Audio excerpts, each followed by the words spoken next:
வீடியோவில் 8ஆம் வகுப்பு புதிய தமிழ் புத்தகம் இயல் 5ல் உள்ள லைன் பை லைன் கொஸ்டின்ஸை நம்ம பார்க்க போகிறோம். மனிதர்களின் உள்ளத்தை கொள்ளை கொள்ளும் ஆற்றல் உடையது எது? இசை. பண்ணின் தமிழ் இசை பாடலின் பலவை முழவு அதிர கண்ணின் ஒளி கனக சுனை வைரம் அவை சொரிய என்ற பாடலின் ஆசிரியர் சுந்தரர். பண் என்ற சொல்லின் பொருள் இசை. திருக்கேதாரம் என்னும் பாடலில் பொன்வண்ண நீர்நிலைகள் எத்தகைய நீர்த்திவளைகளை வாரி இறைக்கிறது? வைரம் போன்ற. திருக்கேதாரம் என்னும் பாடலில் மத யானைகள் எதனை வாரி வீசுகிறது? மணிகளை. தேவாரம் பாடிய மூவருள் ஒருவர் சுந்தரர். நம்பியாரூரர் என அழைக்கப்படுபவர் சுந்தரர். சுந்தரரின் சிறப்பு பெயர் தம்பிரான் தோழன். சுந்தரர் அருளிய தேவார பாடல்கள் 12 திருமுறைகளுள் 7ஆம் திருமுறையில் வைக்கப்பட்டது. திருத்தொண்ட தொகையை இயற்றியவர் சுந்தரர். திருத்தொண்ட தொகையை முதல் நூலாக கொண்டு சேக்கிழார் இயற்றிய நூல் பெரிய புராணம். தேவாரம் என்பது யார் பாடிய பாடல்களின் தொகுப்பு? திருநாவுக்கரசர், திருஞான சம்பந்தர், சுந்தரர். தேவாரத்தை தொகுத்தவர் நம்பியாண்டார் நம்பி. தே கூட்டல் ஆரம் என்பது இறைவனுக்கு சூட்டப்படும் மாலை ஆகும். தே கூட்டல் வாரம் என்பது இனிய ஓசை பொருந்திய பாடல்கள் ஆகும். பதிகம் என்பது எத்தனை பாடல்களை குறிக்கின்றது? 10. திருக்கேதாரம் என்ற பாடலில் காட்டிலிருந்து வந்த வேலங்கள் கரும்பை தின்றன. வேலங்கள் என்றால் யானைகள் என்று பொருள். கனகச் சுனை என்ற சொல்லை பிரித்தெழுத கிடைப்பது கனகம் குடல் சுனை. முழவு குடல் அதிர என்பதனை சேர்த்தெழுத கிடைக்கும் சொல் முழவதிர. ஆற்றுதல் என்பது ஒன்று, அளந்தவருக்கு உதவுதல். போற்றுதல் என்பது புணர்ந்தாரை பிரியாமை என்ற கலித்தொகை பாடலை இயற்றியவர் நல்லந்துவனார். இல்வாழ்வு என்பது அளந்தவருக்கு உதவி செய்தல் ஆகும். பாதுகாப்பு என்பது அன்புடையோரை பிரியாது வாழ்தல் ஆகும். மறைப்பொருளை பிறர் அறியாமல் காத்தல் நிறை எனப்படும். குற்றம் செய்தவருக்கு தண்டனை வழங்குதல் நீதிமுறை ஆகும். கலித்தொகை எவ்வகை பாவால் பாடப்பட்ட நூலாகும்? கலிப்பா. கலித்தொகை எத்தனை பாடல்களை கொண்டது? 150. கலித்தொகை எத்தனை பிரிவுகளை கொண்டது? 5 பெரும் பிரிவுகள். கலித்தொகையை தொகுத்தவர் நல்லந்துவனார். கலித்தொகையில் நெய்தற்களி பாடல்களை இயற்றியவர் நல்லந்துவனார். பசியால் வாடும் அளந்தவருக்கு உணவளித்தல் என்பது நமது கடமையாகும். நம்மை இகழ்வாரையும் நாம் பொறுத்து கொள்ள வேண்டும். மறைப்பொருளை காத்தல் என்பது நிறை எனப்படும். பாடறிந்து என்ற சொல்லை பிரித்தெழுத கிடைப்பது பாடு குடல் அறிந்து. முறை குடல் எனப்படுவது என்பதனை சேர்த்தெழுத கிடைக்கும் சொல் முறை எனப்படுவது. உலகின் பழமையான கைவினை கலைகளுள் ஒன்று மண்பாண்ட கலை. தமிழ்நாட்டில் முதுமக்கள் தாழிகள் கண்டுபிடிக்கப்பட்ட இடம் ஆதிச்சநல்லூர்.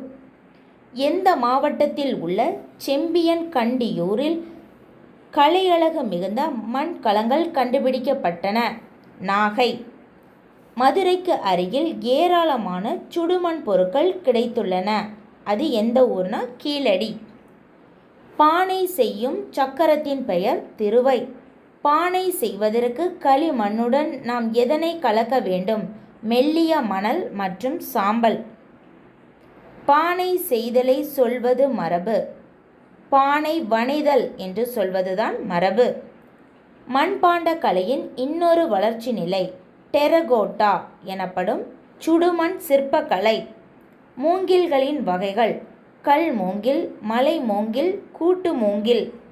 மூங்கில்களில் எந்த வகை மூங்கிலானது கைவினை பொருட்கள் செய்ய பயன்படுத்தப்படுகிறது? கூட்டு மூங்கில். குழந்தைகளை படுக்க வைக்க பயன்படுத்தப்படுவது தடுக்குப்பாய். உட்கார்ந்து உணவு உண்ண உதவுவது பந்திப்பாய். உட்காரவும் படுக்கவும் உதவுவது திண்ணைப்பாய். திருமணத்துக்கு பயன்படுவது பட்டுப்பாய். இஸ்லாமியர் தொழுகைக்கு பயன்படுத்துவது தொழுகைப்பாய். கூம்பொடு மீப்பாய் களையாது என பாய்மர கப்பல்களில் கூறும் நூல் புறநானூறு. தமிழ்நாட்டின் மாநில மரம் பனை.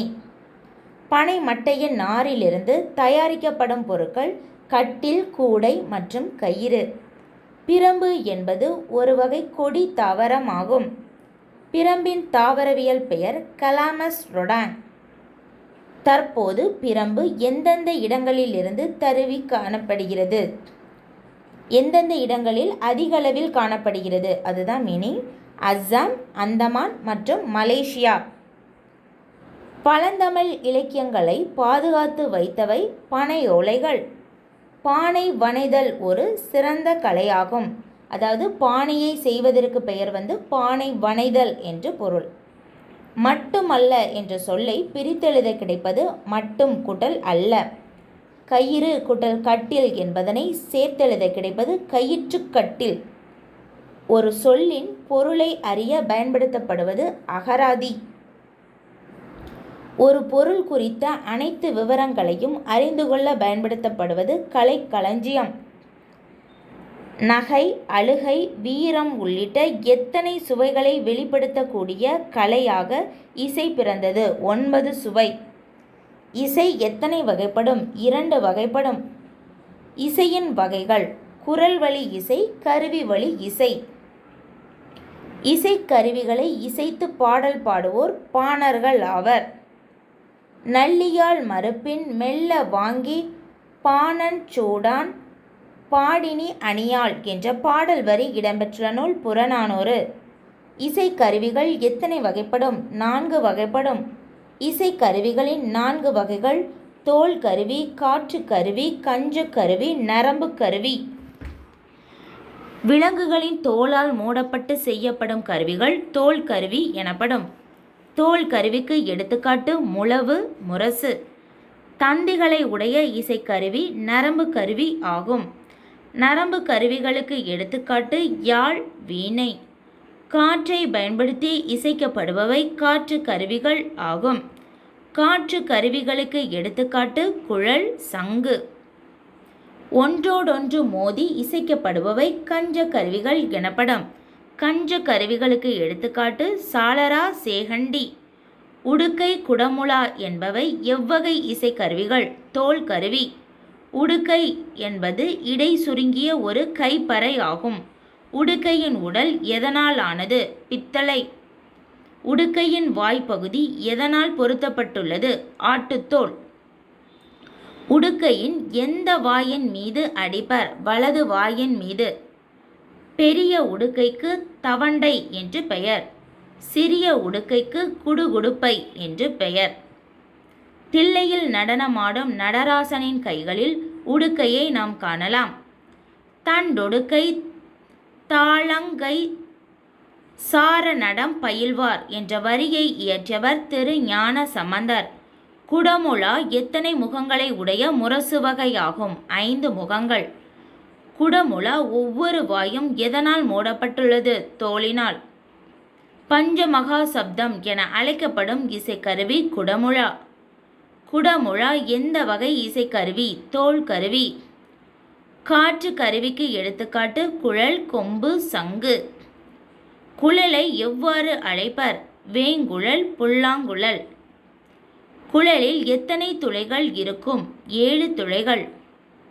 கொன்றை குழல், முல்லை குழல், ஆம்பல் குழல் என பல வகையான குழல்கள் இருந்ததாக கூறும் நூல் சிலப்பதிகாரம்.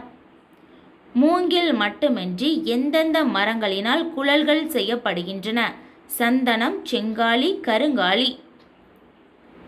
குழல் இனிது, யாழ் இனிது என்பர் தம் மக்கள் மழலை சொல் கேளாதவர் என்ற வரியை கூறியவர் திருவள்ளுவர். கொம்புகள் இக்காலத்தில் எதனை கொண்டு தயாரிக்கப்படுகின்றன? வெண்கலத்தால். வேடர் வேட்டையின் போது பயன்படுத்தும் இசைக்கருவியின் பெயர் கொம்பு. கழனி மேடுகளில் காவல் புரிவோர் விலங்குகள் மற்றும் கள்வர்களை விரட்டவும் மற்ற காவலர்களை விழித்திருக்கச் செய்யவும் எதனை ஊதுவர்? கொம்பினை. இக்காலத்தில் திருவிழா ஊர்வலங்களின் போது இசைக்கப்படும் கொம்பு எக்காலம், சிங்கநாதம், ஊது கொம்பு, துத்தரி. சங்கு ஓர் இயற்கை கருவி ஆகும். வளமாக சுழிந்து இருக்கும் சங்கு வலம்புரி சங்கு எனப்படும். சங்கின் ஒலியின் பெயர் சங்கநாதம் ஆகும். சங்கை இலக்கியங்களில் எவ்வாறு கூறுவர்? பணிலம். சங்கொடு சக்கரம் ஏந்தும் தடக்கையான் பங்கய கணக்கானை பாடலேர் வா என்ற வரி இடம்பெற்றுள்ள நூல் திருப்பாவை. சாளரா சேகண்டி எவ்வகை இசைக்கருவி ஆகும்? கஞ்சக்கருவி. சாளரா எதனால் செய்யப்பட்டிருக்கும்? பித்தளை. சாளராவின் வேறு பெயர் பாண்டில். வட்ட வடிவமான மணி வகையை சார்ந்தது சேகண்டி. சேகண்டியின் மற்றொரு பெயர் சேமங்கலம்.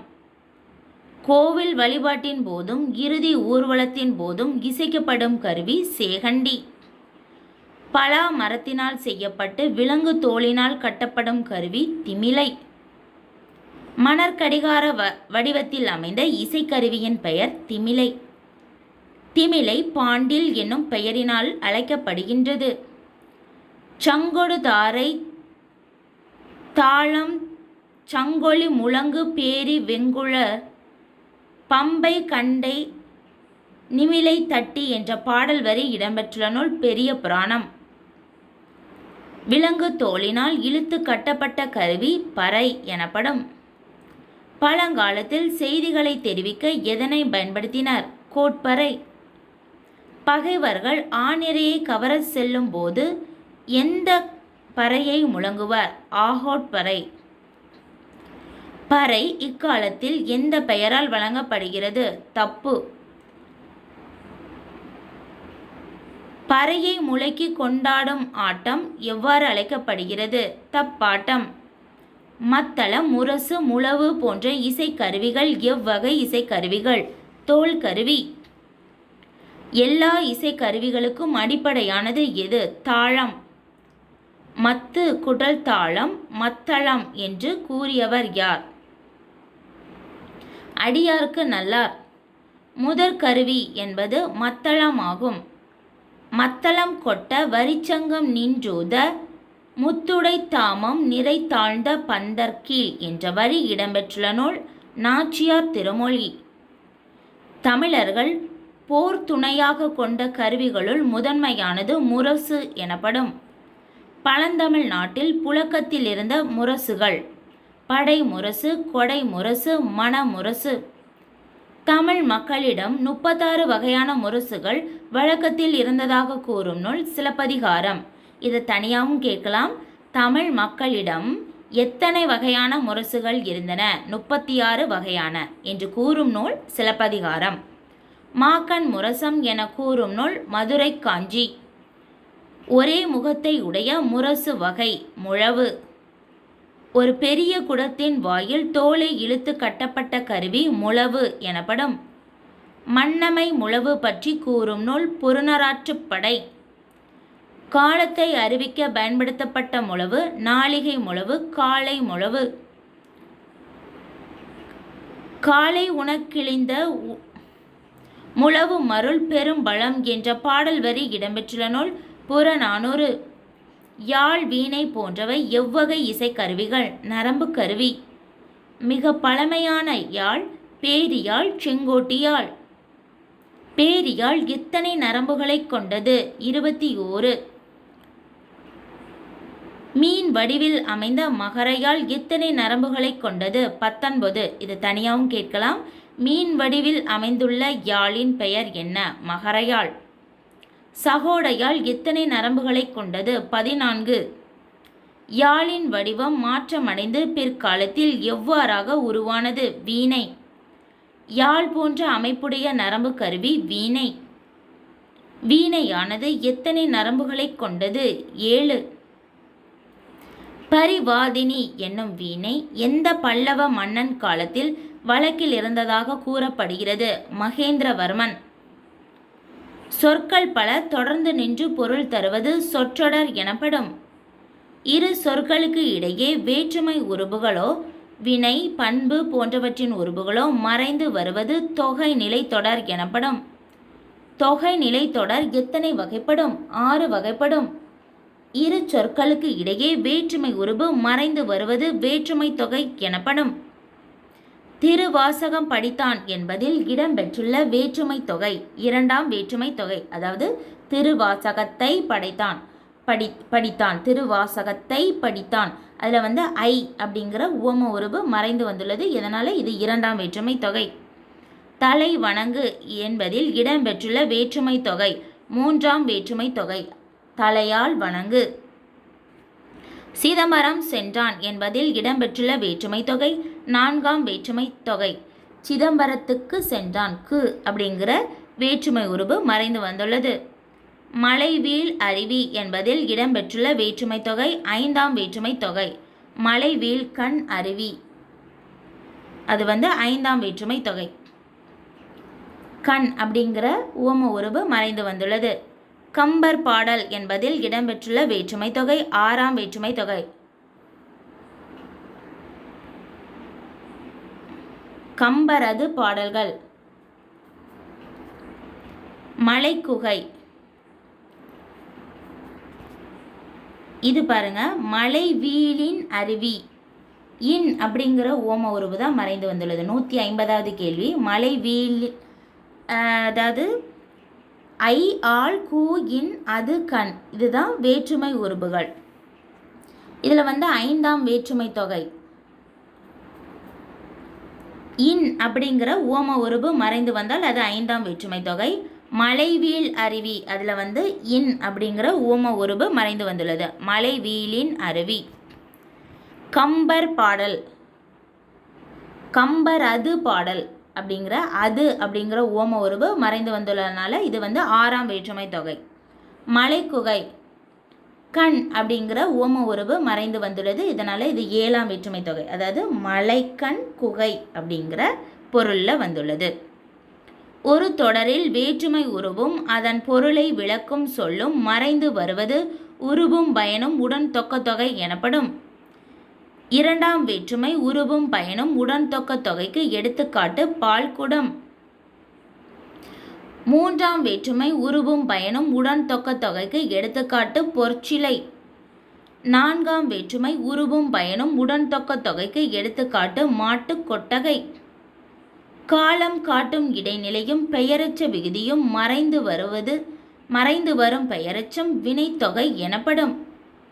காலம் கறந்த பெயரச்சம் வினைத்தொகை என்று குறிப்பிடும் நூல் நன்னூல். இலக்கண குறிப்பு தருக. ஆடுகொடி வினைத்தொகை. இலக்கண குறிப்பு தருக. வளர்தமிழ் வினைத்தொகை. வளர்ந்த தமிழ், வளருகின்ற தமிழ், வளரும் தமிழ் அப்படி முக்காலத்தையும் குறிப்பதனால இது வினைத்தொகை.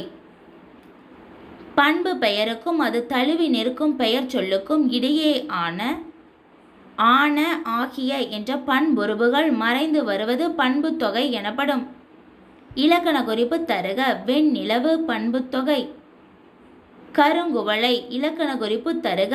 பண்புத்தொகை கருமை குடல் குவளை. சிறப்பு பெயர் முன்னும் பொது பெயர் பின்னும் நிற்க இடையில் ஆகிய என்னும் பண்புருவு மறைந்து வருவது எவ்வாறு அழைக்கப்படுகிறது? இரு பெயரொட்டு பண்புத்தொகை. இலக்கண குறிப்பு தருக. பனை மரம். இரு பெயரொட்டு பண்புத்தொகை. பனை அப்படிங்கிற ஒரு சிறப்பு பெயர், அதாவது ஒரு மரத்தோட சிறப்பு பெயர் தான் பனை. மரம் அப்படிங்கிறது பொது பெயர். சிறப்பு பெயர் முன்னும் பொது பெயர் பின்னும் வருவதுதான் இரு பெயரொட்டு பண்புத்தொகை எனப்படும். உவமைக்கும் உவமேயத்துக்கும் இடையே போல போன்ற நிகர அன்ன முதலிய உவம உருபுகள் மறைந்து வருவது உவமை தொகை எனப்படும். இலக்கண குறிப்பு தருக. மலர் விழி உவமை தொகை.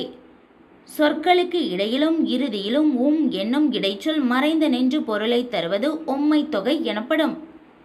இலக்கண குறிப்பு தருக. இரவு பகல் உம்மை தொகை. இரவும் பகலும் அப்படிங்கிற மறைந்து வந்துள்ளதுனால இது உம்மை தொகை. ஒன்றுக்கும் மேற்பட்ட சொற்களில் என்னும் உவம உருபு வெளிப்பட வருவது எண்ணும்மை எனப்படும்.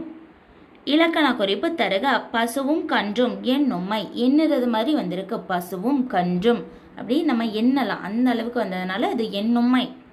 பொற்றொடி என்பதன் பொருள் என்னன்னா பொன்னாலான வளையல் என்று பொருள். பொற்றொடினா பொன்னாலான வளையல்.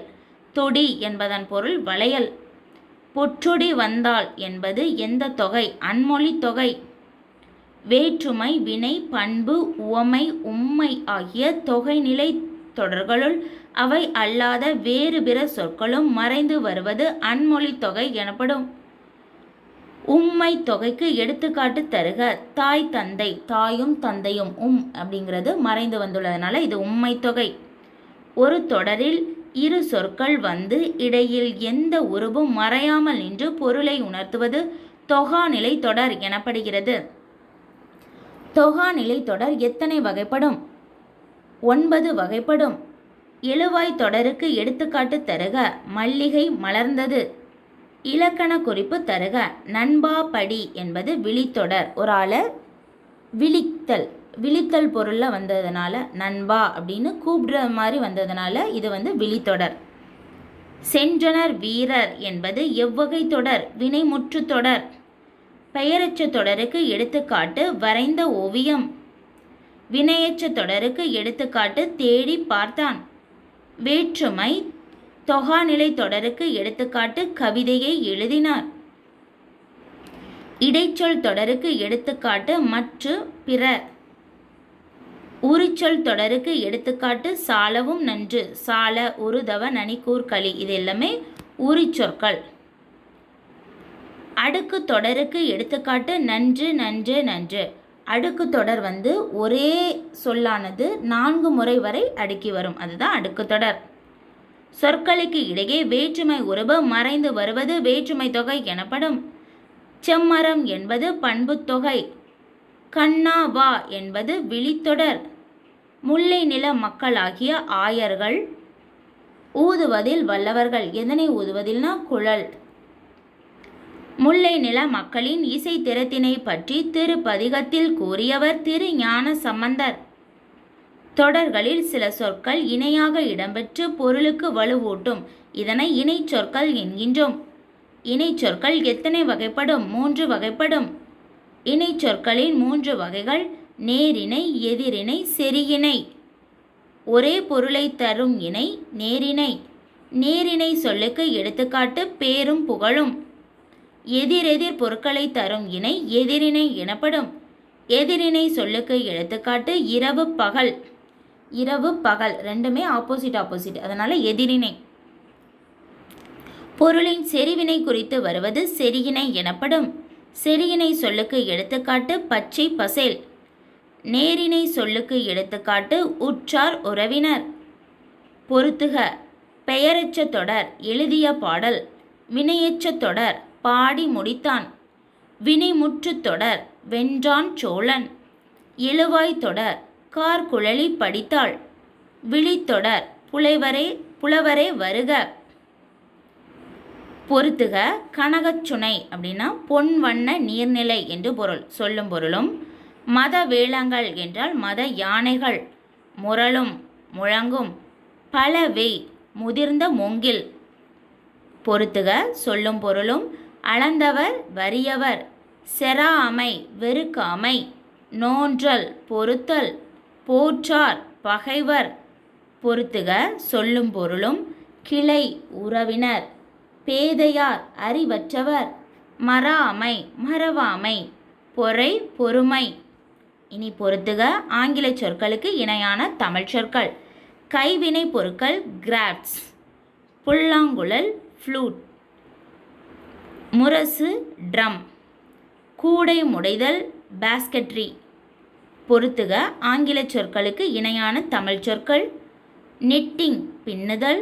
ஹார்ன் கொம்பு.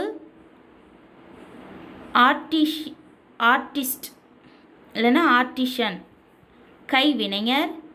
ரைட் சடங்கு. ரீட் சடங்கு. அவ்வளோதான்.